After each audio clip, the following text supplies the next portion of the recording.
तो नमस्कार साथियों, आप सभी भावी अध्यापक और अध्यापिकाओं का आपके चैनल क्लास वारिस में स्वागत है। तो आज से हम सीटेट का जो एग्ज़ाम होने वाला है उसके लिए प्रैक्टिस सेट लेकर आ गए हैं और इसमें आपको वही क्वेश्चन मिलेंगे जो परीक्षा की दृष्टि से इम्पोर्टेंट हैं। तो अगर चैनल पर नए हैं तो चैनल को सब्सक्राइब करके बेल आइकन को ऑन कर दें। चलिए आज का टेस्ट शुरू करते हैं और आज का जो टेस्ट है वो धुआंधार होने वाला है। इसमें हम टॉप थर्टी आपको टॉप 30 क्वेश्चन कराएंगे जो कि आपकी परीक्षा की दृष्टि से बेहद इंपॉर्टेंट होने वाला है। तो चलिए आज का टेस्ट जो है वह शुरू करते हैं।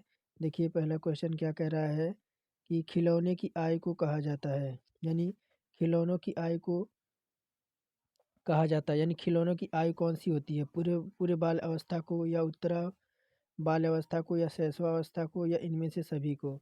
तो खिलौनों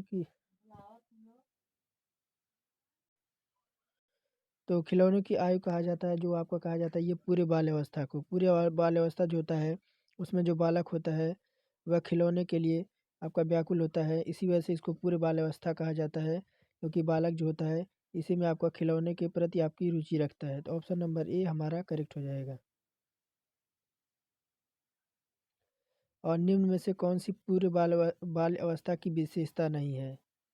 तो पूरे बाल अवस्था की विशेषता नहीं है, तो जो बालक होता है वह दल समूह में रहने की अवस्था है,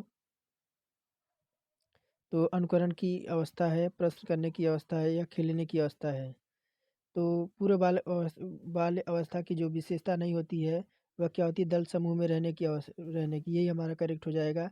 अनुकरण की अवस्था होती है, प्रश्न करने की आपकी अवस्था होती है और खेलने की भी अवस्था होती है, लेकिन जो आपके दल समूह में रहे यानी जो बाल बाल अवस्था में जो बालक होता है वह दल समूह में रहने की अवस्था नहीं होती है, ये हमारा इसमें करेक्ट हो जाएगा। और उत्तर बाल अवस्था में बालक भौतिक वस्तुओं के किस आवश्यक तत्व में परिवर्तन समझने लगते हैं। उत्तर बाल अवस्था में जो बालक होते हैं भौतिक अवस्था के किस आवश्यक तत्व में परिवर्तन समझने लगते हैं। तो द्रव्यमान और संख्या में या द्रव्यमान संख्या और क्षेत्र में। तो ये जो आपका हो जाएगा, तो जो आपका जो परिवर्तन समझने लगते हैं, जो पूरे बाल उत्तर बाल अवस्था में जो बालक वो होता है आपका द्रव्यमान होता है, संख्या होता है और आपका क्षेत्र होता है।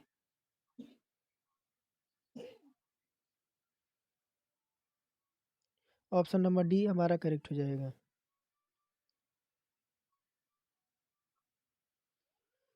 और विकास का क्या अर्थ होता है। विकास का क्या अर्थ होता है, तो विकास का जो हमारा अर्थ होता है,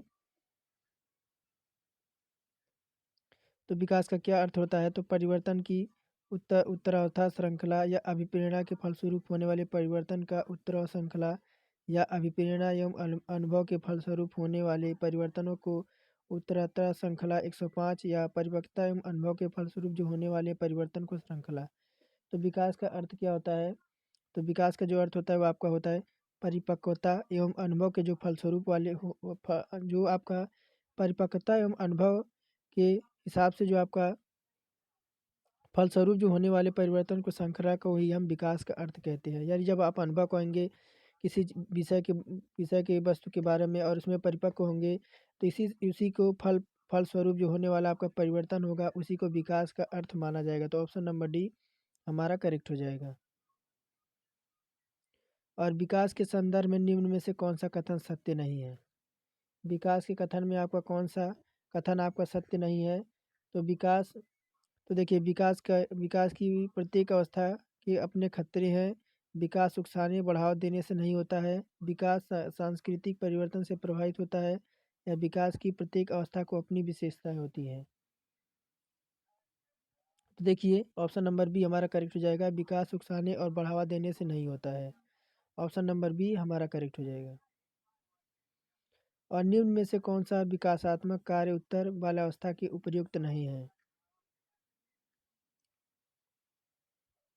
तो सामान्य खेलों के लिए आवश्यक शारीरिक कुशलताएं सीखना है, ये तो सही है।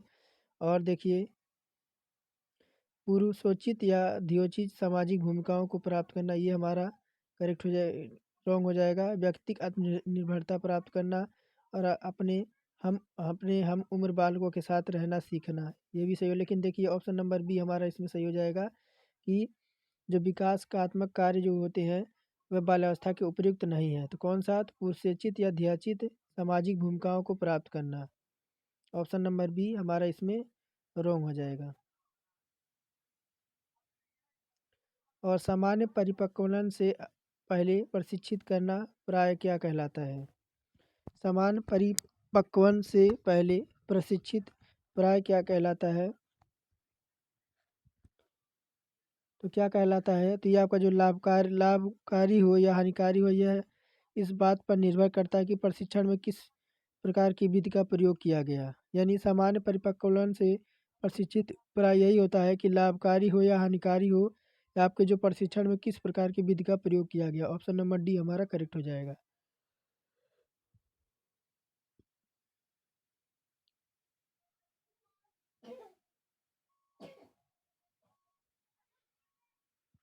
8 नंबर देखिए क्या कह रहा है।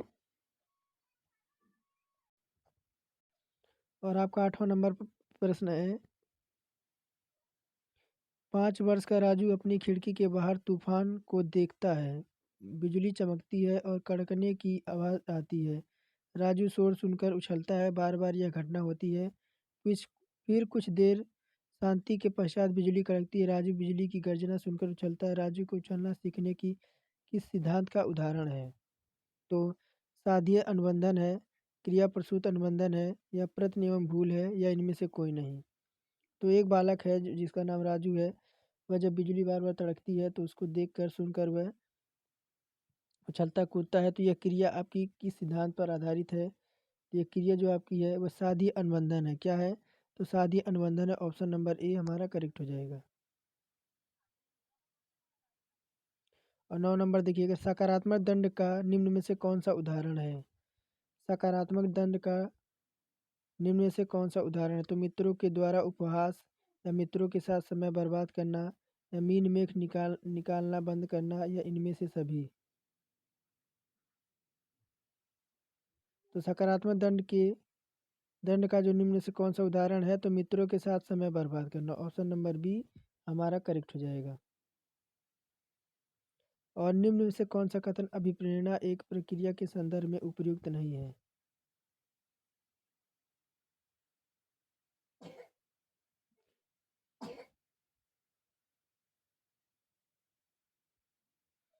तो यह व्यक्ति के लक्ष्य की ओर ले जाता है, यह व्यक्ति की शारीरिक आवश्यकताओं की संतुष्टि करता है, यह मनोवैज्ञानिक आकांक्षाओं को प्राप्त करने में सहायकता होती है, या व्यक्ति की अप्रिय स्थिति से दूर रखता है।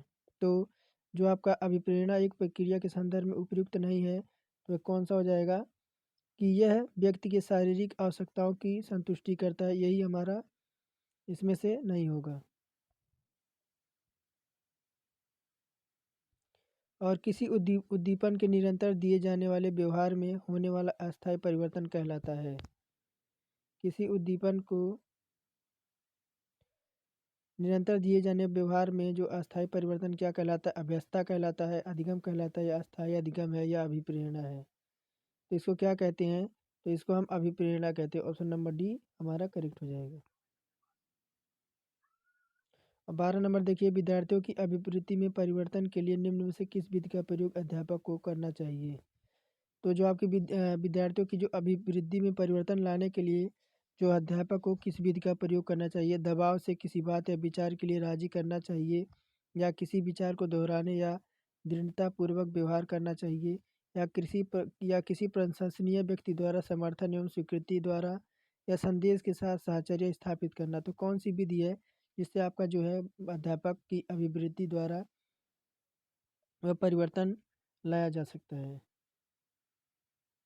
तो दबाव से किसी बात या विचार द्वारा। क्या? तो दबाव से किसी बात या विचार के द्वारा राजी कराना। ऑप्शन नंबर ए हमारा करेक्ट हो जाएगा। वो उपलब्धि अभिप्रेरक के संबंध में निम्न में से कौन सा कथन सही है?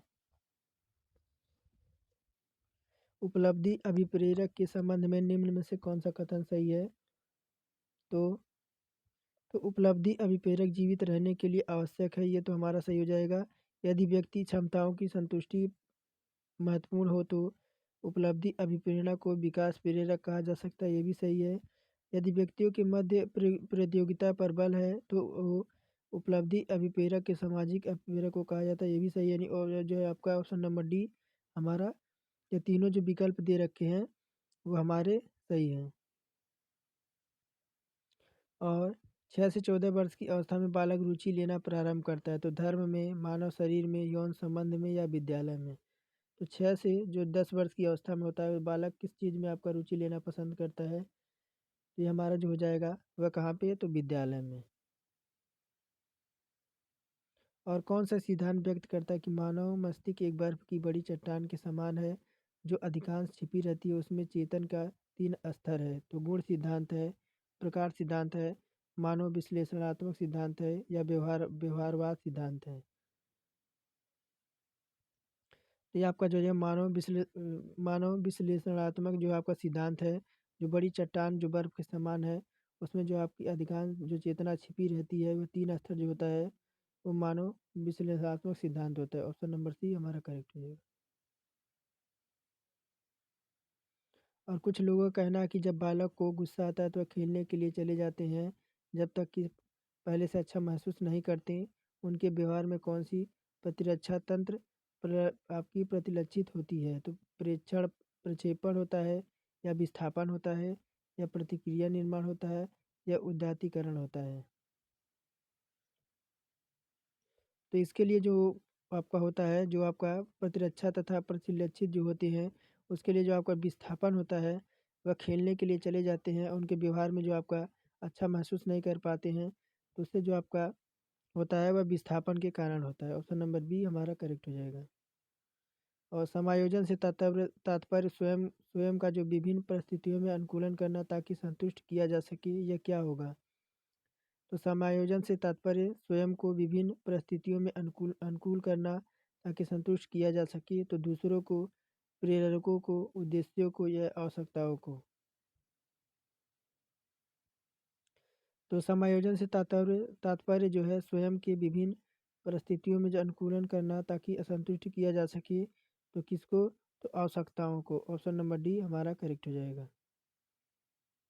और निम्न में से कौन सा व्यवहार भावनात्मक बाधा को प्रदर्शित करता है, तो बाल अपराध है, कमजोरों को डराने वाला या भगोड़ापन है या स्वालीनता है। तो व्यवहारवाद जो आपका भावनात्मक बाधा है वह क्या प्रदर्शित नहीं करता।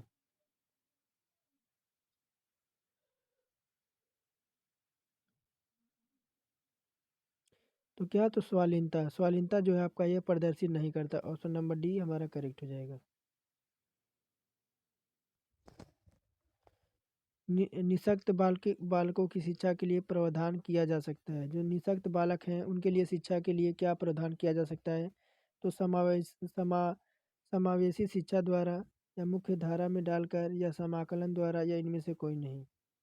तो क्या हो जाएगा, तो आपका समावेशी शिक्षा द्वारा। ऑप्शन नंबर ए हमारा करेक्ट हो जाएगा। और निम्न में से कौन सा मानसिक मंदता की विशेषता नहीं है, तो मानसिक मंदता की विशेषता नहीं है, तो बुद्धिलब्धि जो है 25 से 70 के मध्य होना चाहिए, या धीमी गति से सीखने एवं दैनिक जीवन की क्रियाओं को ना कर पाना, या वातावरण के साथ अनुकूलन में कठिनाई, या अंतर व्यक्तित्व कमजोरों संबंधों को कमजोर होना। तो क्या हो जाएगा, तो अंतर व्यक्तिक जो होता है संबंधों का कमजोर होना जो है, यही मानसिक मंदता का विशेषता नहीं है। और 21 नंबर देखिए क्या कह रहा है, विद्यार्थी के अच्छे मानसिक स्वास्थ्य को बनाए रखने के लिए निम्न में से कौन सा तरीका अधिक महत्वपूर्ण है। तो विद्यार्थी के अच्छे मानसिक स्वास्थ्य को बनाए रखने के लिए कौन सा तरीका आपका अधिक महत्वपूर्ण है, तो शैक्षिक क्रियाओं का प्रावधान है, या अभिव्यक्ति की स्वतंत्रता है, या रुचियों की भिन्नता है, या अध्यापकों की भूमिका एवं विद्यालय का वातावरण है। तो क्या है, तो अध्यापक और जो आपका विद्यालय का वातावरण रहेगा तभी जो आपका बालक है उसकी मानसिक स्वास्थ्य को बनाए रखने के लिए यह जो तरीका है वह अधिक आपका महत्वपूर्ण है। ऑप्शन नंबर डी हमारा करेक्ट हो जाएगा। और कमजोर वर्ग के बालक से तात्पर्य होता है, कमजोर वर्ग के बालक से क्या तात्पर्य होता है,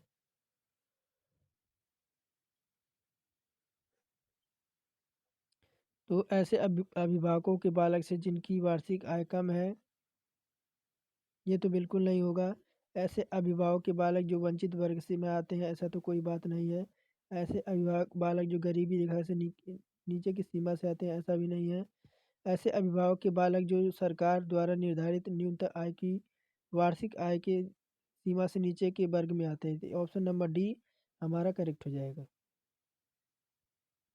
और शिक्षा का अधिकार अधिनियम 2009 में जो आपका निर्देशित दिए गए हैं कि कक्षा 1 से कक्षा 5 तक यदि प्रवेश दिए गए विद्यार्थियों की संख्या 200 से अधिक है तो विद्यार्थी अध्यापक आवश्यक अनुपात क्या होगा?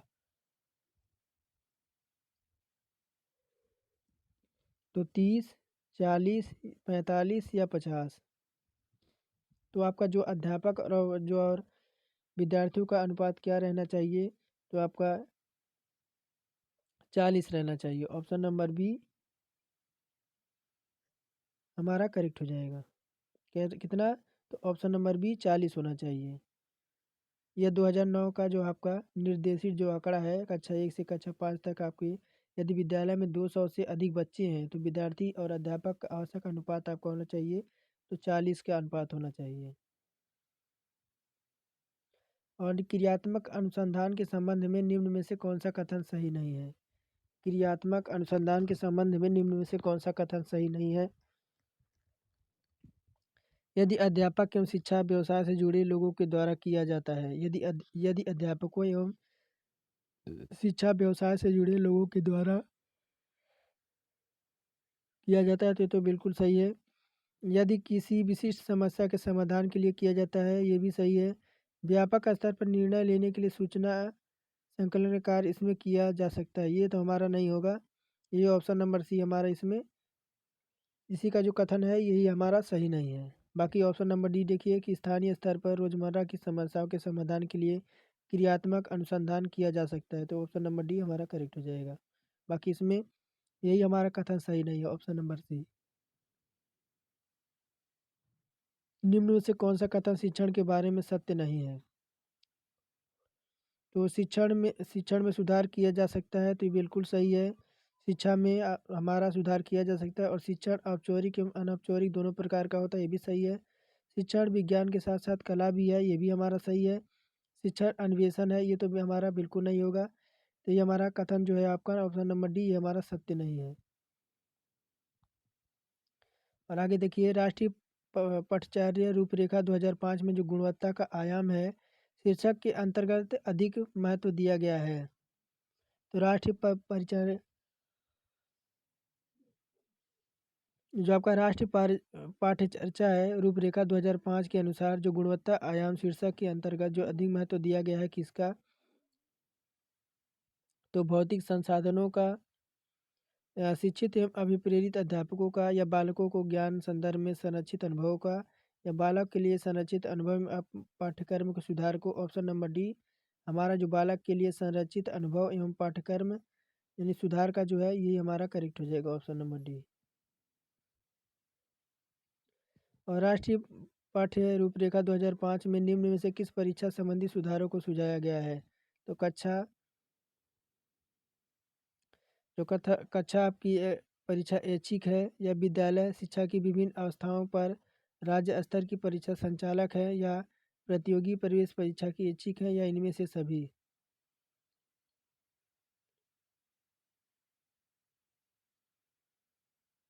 तो जो आपका कक्षा एक्स की परीक्षा ऐच्छिक है यही हमारा करेक्ट हो जाएगा। जो सुधार में आपका जो आगे देखिए दबाव को कम करने एवं परीक्षाओं में सफलता के लिए आवश्यक क्या होता है? यानी दबाव भी कम हो और परीक्षा में आप सफल हो तो इसके लिए क्या आवश्यक है? तो कम अवधि की परीक्षाओं में अंतरण ये हमारा करेक्ट हो जाएगा कि कम अवधि में अगर परीक्षाएं होंगी और उसमें अंतर रहेगा तो इससे ज़रूर सफलता मिलेगी। विद्यालय शिक्षा के विभिन्न चरणों में परीक्षाओं का आयोजन ये तो नहीं होगा। वार्षिक अर्धवार्षिक परीक्षा ये भी नहीं है। विभिन्न प्रवेश परीक्षाओं के लिए विभिन्न एजेंसियों की स्थापना ऐसा करने से कुछ नहीं होगा। तो कम समय की परीक्षाओं की अब परीक्षाओं में जो अंतरण होगा उससे जो होगा वह बालक में कम दबाव होगा और परीक्षा में सफलता अवश्य मिलेगी। और मूल्यांकन का क्या उद्देश्य होता है? मूल्यांकन का क्या उद्देश्य है?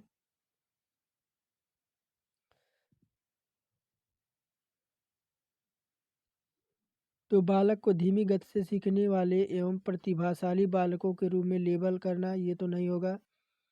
जिन बालकों को उपचारात्मक शिक्षा की आवश्यकता होती है उनकी पहचान करना ये भी नहीं होगी।